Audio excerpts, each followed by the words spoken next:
Hey guys, Nathan Brendan Masters.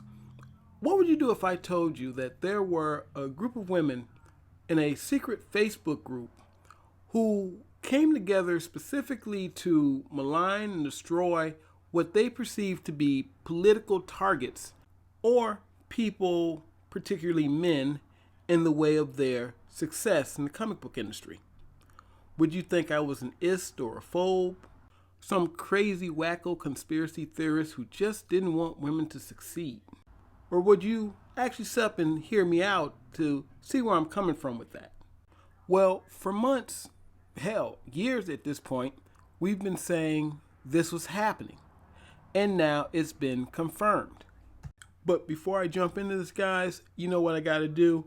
Hexcraft Mechanics Ultimate Control Issue 2 is on Indiegogo right now. We definitely need your help and support to make this thing go. It's a 56-page action-based urban fantasy series written and drawn by yours truly. Currently, we're still at 4 backers. Maybe you could be the 5th, 6th, or 7th backer.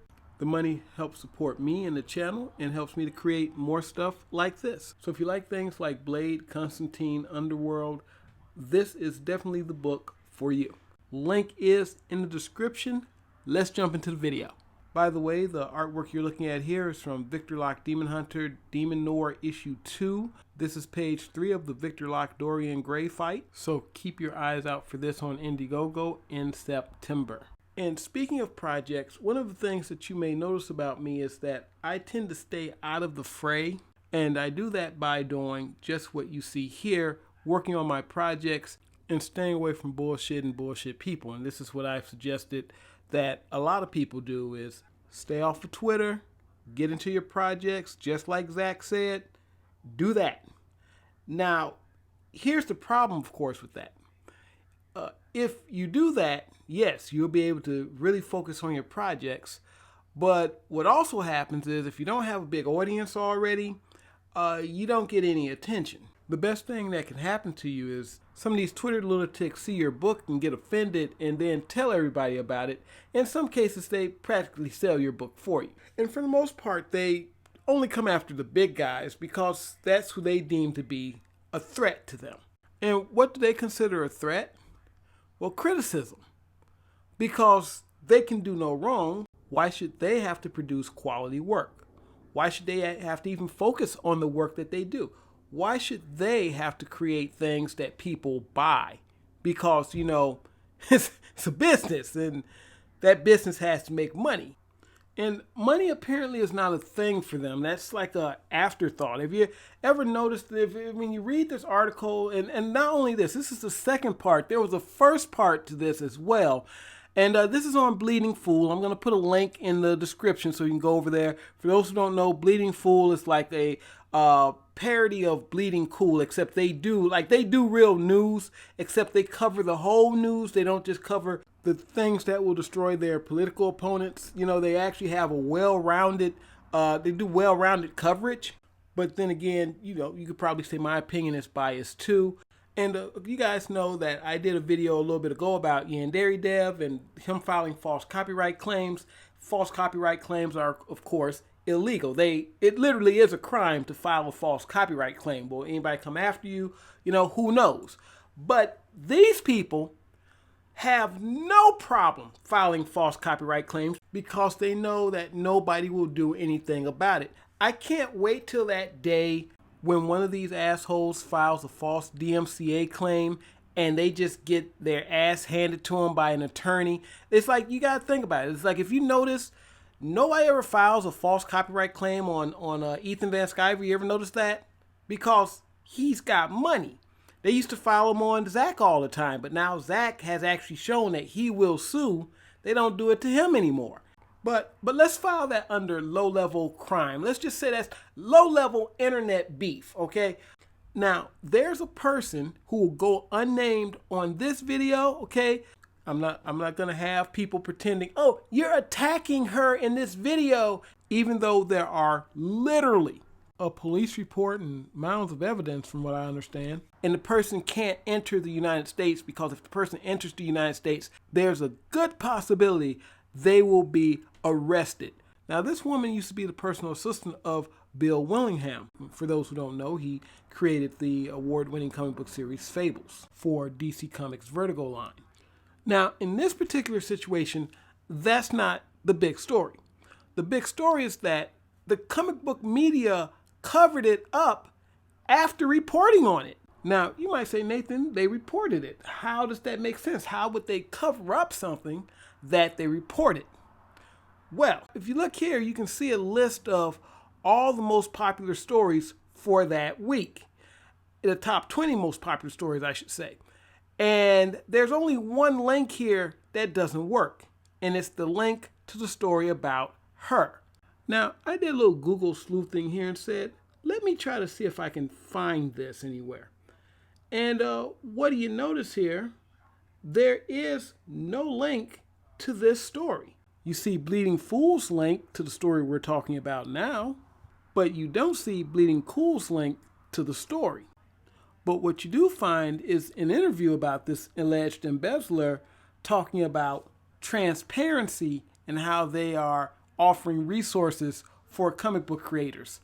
I don't think any of us need the kind of resources she offers.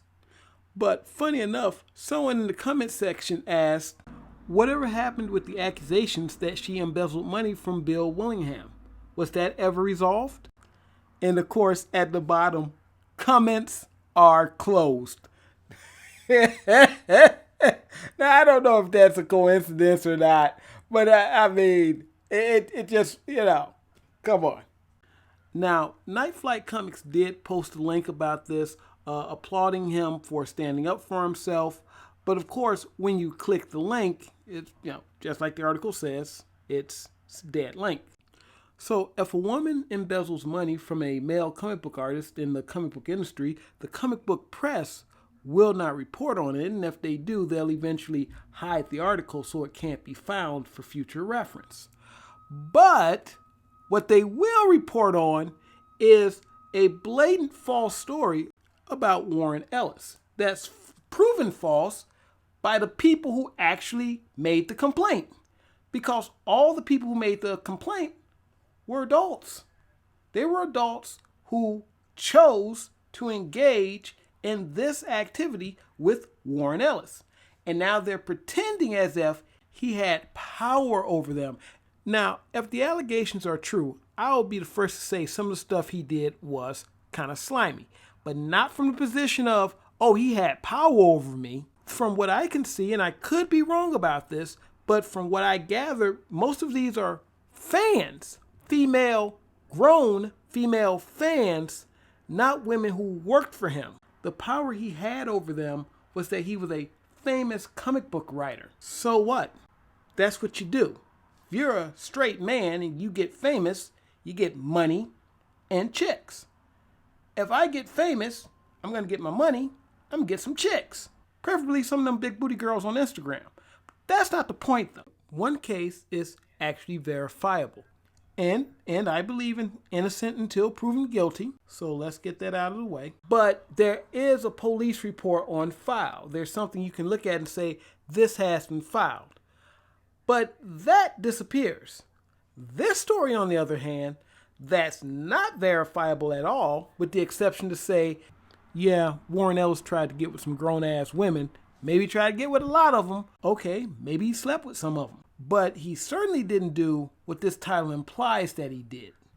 But nothing the Whisper Network does is actually actionable, unless you can prove that they did or said something that caused you to lose your job or caused you to lose opportunity, and in some way, shape, or form, they were specifically responsible for it. You could try a defamation suit, but you have to show damages, and that goes back to what I just said.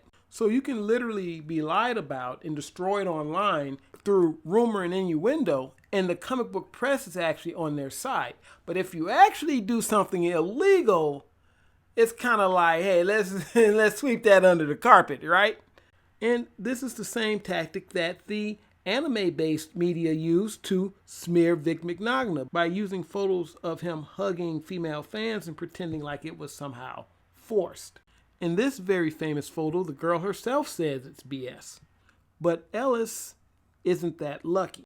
the women who chose to engage with him are actively the ones attacking him. Now, this is just the tip of the iceberg. This is just, I'm going to actually link to part 1 and 2 of the article.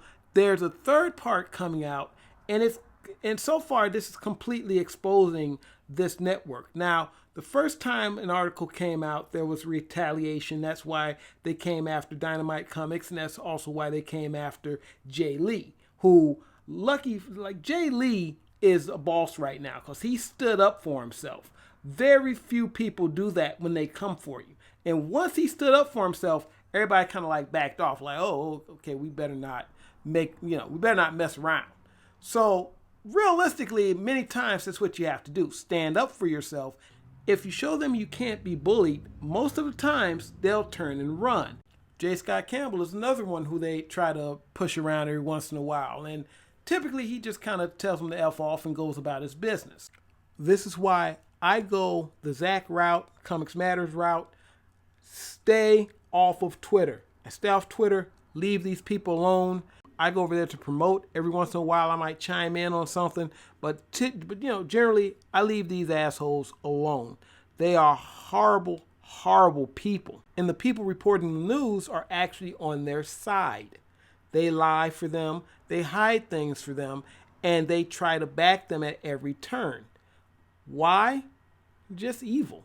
I mean, I don't think they get anything out of this. I mean, I'm sure that they get a little bit of pub and obviously the access. We talk about the access media that's been talked about before, how you got to have access to things before they drop. That's a lot of that's in the game, in video games media, video games journalism. You have to have that access before the game launches so you can talk about it. That's how you get your viewers or your fans, And movies are the same way, that you want to see that film so you can put your review out before the film opens.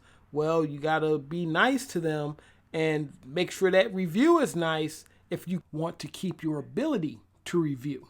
Otherwise, you'll get that access revoked. But this isn't even access media. This is just being done for shits and giggles. And some of them are still mad about the 2016 election. In the Warren Ellis case, they kind of realized, well, he hadn't actually done anything. That's why they're doing we don't want to cancel you. We just want a conversation. What conversation can you have? But like I say, I'm going to put those links in the description. This is just the tip of the iceberg. And right now, the video games media, as well as the anime media and most other media that are covering this kind of geek stuff, are operating the same way. But this time, they've actually infiltrated, this particular writer has actually infiltrated the group and has all the information, and he's putting it out there. So, all right, guys, Nathyn Brandon Masters. Don't forget about Hexcraft Mechanics Issue 2. It is on Indiegogo right now. Guys, we are going to need your support to actually make this go. We currently have 4 backers, and we're going to need many more than that to get this done. So if you like this kind of material, go over there, back this project, written and drawn by me. There's new art in there. Some of it you've seen me actually do on the live stream. We have to get that stuff colored, and we have to get it lettered and everything and put out there for you. So go ahead, check it out, back it. Let me know what you think. You guys take it easy. And hasta. Don't look back, we're here to stay. A life we knew would come one day. And this is it, the borderline to where the future leaves us behind. The fire will burn and never die.